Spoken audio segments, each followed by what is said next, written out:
The eye of the earth, Croatia.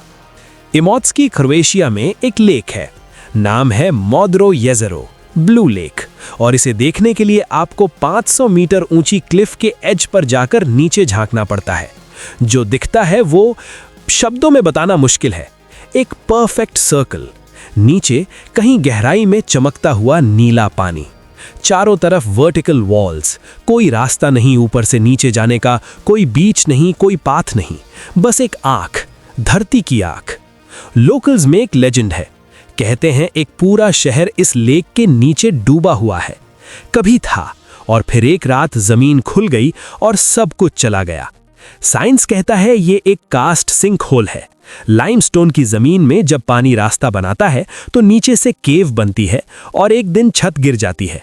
लेकिन जब आप उस एज पर खड़े होते हैं, 500 मीटर नीचे नीला पानी देखते हैं, तो साइंस याद नहीं रहती, सिर्फ एक ख्याल आता है कि ये धरती हमसे बहुत बड़ी है। और अगर क्रोएशिया की ये आंख आपको फिलोसॉफिकल बना गई, तो फिलीपींस के अगले वंडर पर हंसी भी आएगी और आंख भी फटेगी। Chocolate hills, Philippines. फिलीपींस के बोहॉल आइलैंड पर कुछ ऐसा है जिसे देखकर आपका पहला रिएक्शन होगा, किसी ने यहां मोमो बनाए हैं क्या? चॉकलेट हिल्स, 1200 से ज्यादा perfectly round, perfectly symmetrical hills, हरे मैदान में एक के बाद एक जहां तक नजर जाए।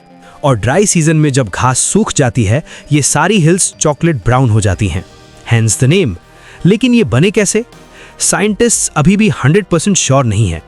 एक थ्योरी है ये एंशिएंट कोरल रीफ्स थे जो मिलियंस ऑफ ईयर्स में इरोड होकर इस शेप में आ गए। दूसरी थ्योरी वोल्केनिक एक्टिविटी। और लोकल्स की थ्योरी क्या है? किसी जायंट ने रोते हुए ये टीयर्स गिराए थे और वो टीयर्स स्टोन बन गए। मुझे पर्सनली तीसरी थ्योरी ज्यादा अच्छी लगती है। इन हिल्स की सबसे ड्रामेटिक बात यह है कि इनकी हाइट ऑलमोस्ट सेम है, 30 to 50 मीटर्स, जैसे किसी ने रूलर से नाप कर बनाया हो। नेचर का परफेक्शनिज्म देखना हो तो बोहॉल जाइए। लेकिन जहां फिलीपींस ने आपको वंडर में डुबोया, अगली जगह आपको लिटरली एक दरार में घुसाएगी। Corinth canal, Greece. 1893, Greece. Engineers ने कुछ ऐसा बनाया जिसे देखकर आज भी लोगों के हाथ पैर कांपते हैं।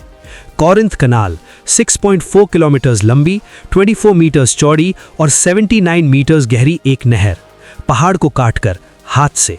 और इसकी वॉल्स इतनी ऊंची और स्ट्रीट हैं कि जब आप नाव में बैठकर इसके अंदर जाते हैं तो लगता है आप किसी जायंट ने आपको अपनी मुट्ठी में पकड़ लिया है।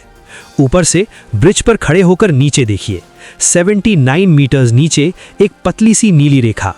हर साल यहाँ बंजी जंपिंग होती है, लोग उस ब्रिज से कूदते हैं।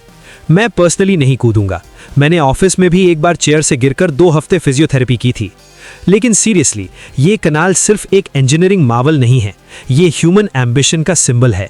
एंशिएंट ग्रीक्स ने इसे 2000 साल पहले बनाने की कोशिश की थी। जूलियस सीजर ने ट्राई किया, नीरो ने खुद खुदाई शुरू की थी, सब ने छोड़ दिया। और 1893 में आखिरकार ये बन गई, परसिस्टेंस का सबसे खूबसूरत मॉन्यूमेंट। लेकिन अगर कॉरिंथ कैनाल ने आपको ह्यूमन एम्बिशन दिखाई, तो अगली जगह आपको दिखाएगी कि धरती खुद कितनी एम्बिशियस